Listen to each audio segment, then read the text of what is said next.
Christ Triumphant, January 20th, Daily Devotional by Ellen G. White.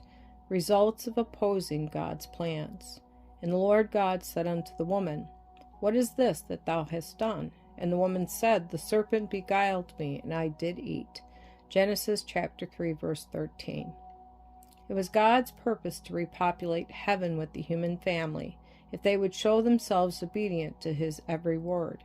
Adam was to be tested to see whether he would be obedient as the loyal angels or disobedient. If he stood the test, his instruction to his children would have been only of loyalty. His mind and thoughts would have been as the mind and thoughts of God. Satan, the fallen prince, was jealous of God. He determined through subtlety, cunning, and deceit to defeat God's purpose. He approached Eve, not in the form of an angel, but as a serpent, subtle, cunning, and deceitful. With a voice that appeared to proceed from the serpent, he spoke to her. As Eve listened, the warnings God had given faded from her mind. She yielded to the temptation, and as she tempted Adam, he also forgot God's warnings. He believed the words of the enemy of God. The lie that Satan told Eve, "You shall not surely die," Genesis chapter 3, verse 4, has been sounding through the centuries from generation to generation.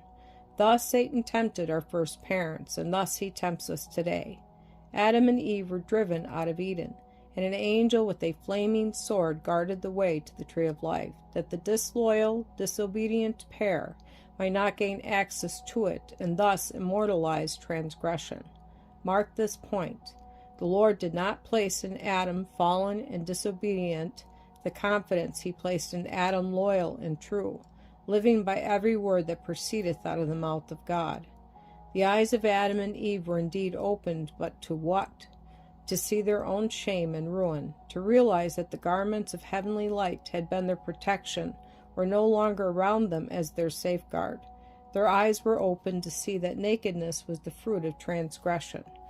All who today allow themselves to be used as Satan's instruments to lead others to disregard the commandments of God are under the curse of God. Our safety lies in a wholehearted belief in a "Thus saith the Lord." This is the declaration of truth.